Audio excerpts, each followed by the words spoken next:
Alright, so as kind of sort of late addition to the Beethoven video I did with my brother, of all things, we were talking about how we wanted to kind of talk a little more about Charles Grodin, especially since he was, as well known as he was, also seemed kind of off the radar in regards to people in kind of his generation and how much of a tragedy that was.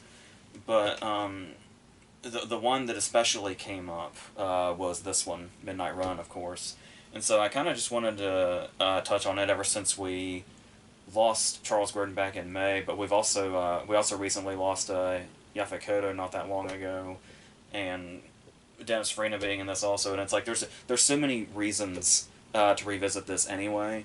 And usually I do the whole versus thing, but when I was thinking about it, it's like I don't really know what goes with Midnight Run, just kind of in general, but also like that we haven't talked about yet, because it's by Martin Brest, who did Beverly Hills Cop like 4 years prior, and John Ashton even returns here, and you can get that sense like they kind of have a similar feel and the way they balance the action and the comedy, and they're both more or less equal in quality also, but I was trying to go down the bounty hunter path, since I'd already talked about Beverly Hills Cop, and you realize that the bounty hunter comedy hasn't really been that successful. It's almost kind of like Midnight Run's kind of an anomaly in that sense, unless there's one I'm not thinking of, but like the two that come to mind are like the Gerard Butler Aniston movie and Serving Sarah, if anybody remembers that.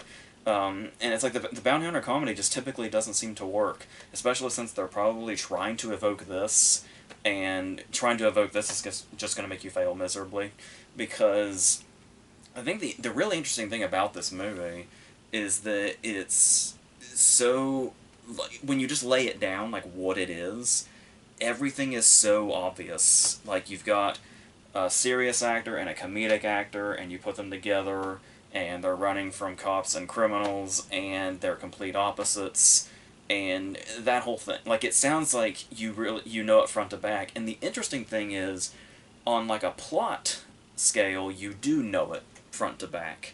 But it's the other ways that the movie is clever, whether it be the casting of De Niro and Grodin, who are such opposites, but yet there's still such a almost like the respect around them feels kind of similar. Just De Niro's being much more high profile, but the way Grodin is able to play his comedy so incredibly straight faced, like obviously the main example we were talking about before was his little feud in quotes with Letterman, where he and Letterman always had like this antagonism towards them, and that was like their shtick together. And that was his thing, was he would just do the funniest shit, but just do it with completely, as if he was like dead serious. Almost to the point that I feel like that's another reason that maybe he didn't have as like, he didn't have quite as popular of a reputation as others, is a lot of people probably didn't know how to gauge him because of his style of comedy, which is always where like the best ones are. So, and then you've got De Niro on the other hand, who's has this really amazing comedic performance in this, but he's not really playing it up like he's in a comedy. He has very outwardly funny moments, but the way a lot of that is played on just his rage and being in the situation. Like Gordon even says in the movie that De Niro has two modes, silence and rage, and the way De Niro plays both of those manages to be in a comedic fashion, despite the fact that his character genuinely feels that way. And that's kind of something you can see in Grodin also, that he does really well here, where when he's doing the sort of obvious, annoying things that you would do in this type of comedic situation, like asking De Niro a lot of questions about his personal life and stuff like that, when he's asking those questions, and he's asking the same questions over and over and over again, but you get the sense, the way Grodin plays it, that he genuinely wants to know. Like, he's not being annoying intentionally, despite how much it might seem like that. He, like, genuinely wants to know the answer to these questions, and genuinely wants to get to know De Niro's character, despite the situation that they're in. And the way that he plays that so well. And then there's just moments where he doesn't even have to say anything. where there seems to be this running joke throughout the first half of the movie where De Niro is constantly getting in altercations. Um, Whether it be at like I think it's like a ticket counter, or it's with his ex-wife. And anytime De Niro's in an altercation, Grodin is there just sort of quietly and silently taking the side of the other person. Like when they're at the counter and he's just like, he's just not saying anything, just while this altercation is going on. Whenever the person opposite De Niro says something, he's just kind of reacting with either shaking his head or just nodding his head, and it's always against De Niro. But then there's the moment when they get to his ex-wife's house, and that kid answers the door and slams the door in De Niro's face, and Grodin says, nice kid. But it sounds like he means that, genuinely, despite what we've just seen. And those are the real strengths of the comedy that he brings here, but then there's also, like, the actual sincere moments. At a time when a lesser movie would be, it'd be so almost shoehorned into the script that you really just don't give a shit, but you can identify, oh, this is when we're supposed to care about the characters, but do we really? But the way they play it so shockingly subtly really comes through in a big way. Like I said, a lot of it isn't even dialogue, really, which is especially interesting because the dialogue is one of the real strengths of the movie in general, and especially in regards to like their chemistry. When like the moments when they're on the train and De Niro's eating fried chicken, and Grodin goes through this whole thing about how that's really bad for you, and goes through that whole thing. And then De Niro turns that around on him and talks about his situation where he tried to embezzle money from, or successfully embezzled money from Dennis Farina. And he uses the exact same dialogue that Grodin just used on him, only just fills in the blanks with Grodin's situation. And the fact that we're talking about fried chicken versus embezzling $15 million, and yet somehow the dialogue completely lines up between the both of them.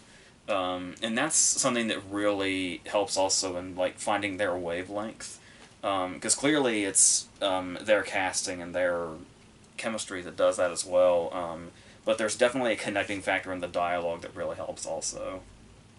Um, and talking about a lot of the side characters, I love how Grodin's character is actually like really built up to. Like usually it would be, I mean, there's some building up to Farina's character as well.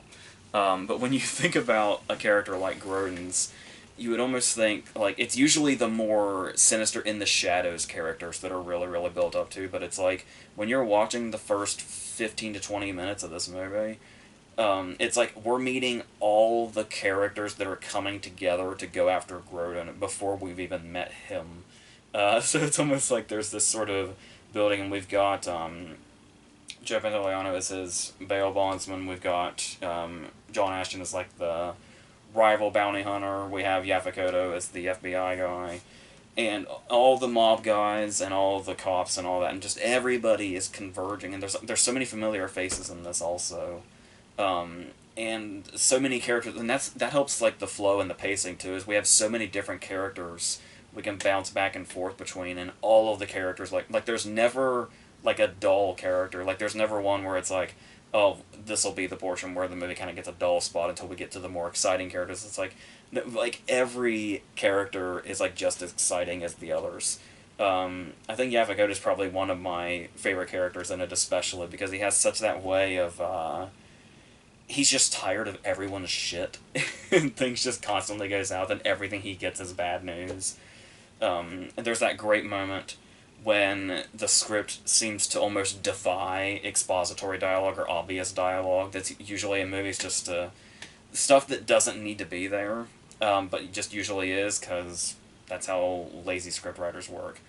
But it's the moment when they're on the plane and they realize that his ID has been stolen, which we saw very early De Niro do, and he's only just realized in this moment, and when the guy behind him says, oh, I think he has your identification, and Kotto just kind of turns to him and gives him that look. Like I said, that look just completely defies stupid expository dialogue and lazy scripts. So that's very much appreciated.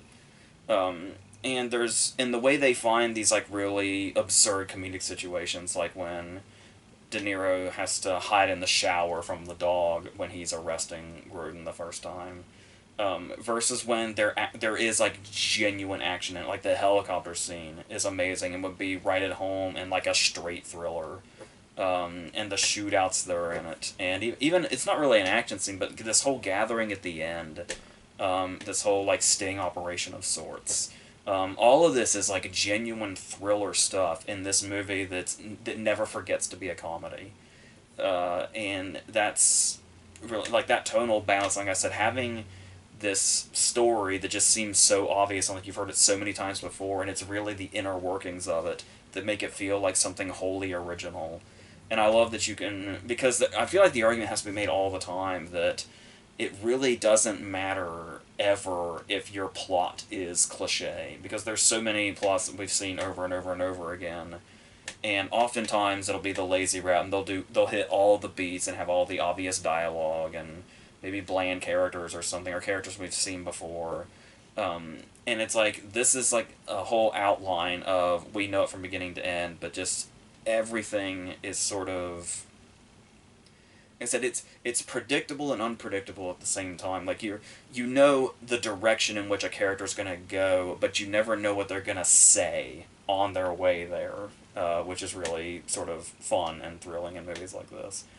And I especially love like the inclusion of Dennis Farina's character, who's like who's the main villain of the story, and obviously Dennis Farina perfectly perfected this whole, yeah, we'll go with that, perfectly perfected, this whole thing of being really threatening but being really funny about it. But the thing here is that by the time we get to the point where he's really been pushed, like everybody, like by the end of this movie, everybody is sick of everybody's shit, especially him. And he's the most deadly character in it. So we have these moments like with Philip Baker Hall, where he's kind of showing that, he has these threats, but like you really believe him when he says like, he's gonna beat Philip Baker Hall with the phone, or he's gonna stab the guy with the pencil. When he says when he's on the phone, he says, "Is this moron number one? Put moron number two on the phone." And it's like that's just pure Dennis Farina, like all over.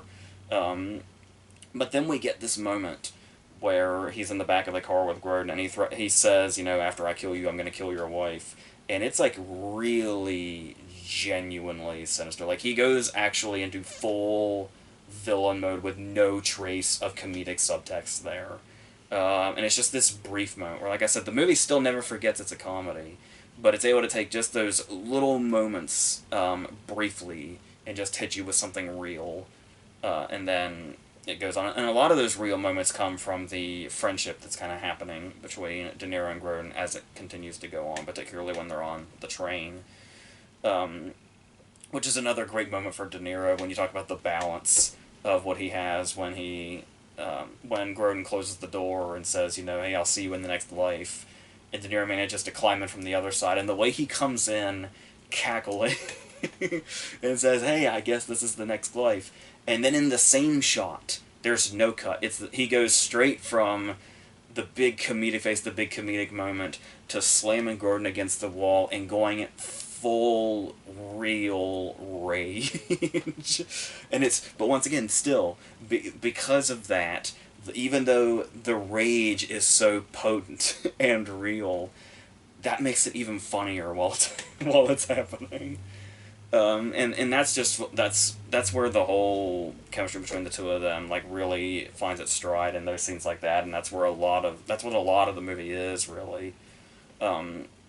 Especially impressive coming from the screenwriter George Gallo, who is, like I said, concocted something really original here in the inner workings of it, which is interesting because George Gallo has such weird credits to his name after this. He wrote a De Palma movie, Wise Guys, before this, which had a good reaction, but then he went on and did stuff like, he has a story credit on Bad Boys, Michael Bay's Bad Boys, and then there's like Double Take, that stupid comedy with Eddie Griffin and Orlando Jones, that just kind of came and went. See Spot Run, that David Arquette movie, it's a weird list of credits this guy has, and most of them are movies that are, like, hated and have really bad reputations. And kind of same thing with Martin Brest, where, you know, he did Beverly Hills Cop and he did this, and, you know, he got an Oscar nomination for Son of a Woman, and then he did Geely, and we haven't seen him since. We literally have not seen him since Geely. Like, that just completely cut his career off. And it's it's crazy to see the talent involved in this and what these people that have otherwise not so impressive credits actually are capable of. And you could say maybe it's like a one-hit wonder kind of scenario, um, but still, just the way these people were able to come together to make this, despite some of the credits down the road. It's always interesting to see what you can trace back and where there was quality, and like and stuff that's like really influential. Also, like I said, how many people have tried to recreate Midnight Run? How many movies have tried to recreate Midnight Run, and like all of them fail. And it's like it's crazy where you can find that kind of stuff. But yeah, so I think that's really on. My intention was just to make this kind of quick and just kind of throw it out there. Since I'm not really doing it as like a versus thing or anything like that, it's just kind of a throwaway review, which I don't really do. But yeah, I just wanted to talk about this and throw that out there and talk about these actors that we've lost, as well as the greats we still have, like De Niro at some of his comedic best. And yeah, and like I said, the blending of the comedy and the action, and surprisingly, the heart managing to come in, whether it be the scene with like when De Niro sees his daughter, or the very last scene that De Niro and Grodin have when they're kind of parting ways. All this stuff is in there, and like all of it works when it comes into it, and it's fantastic. So yeah. So I guess I'm gonna leave this at this, and we're gonna have a couple more things to finish out July for me, and then we'll go on and we'll have stuff like Stillwater and The Green Knight and all that other stuff that's coming out soon. So until whatever the next thing is, I think that's it.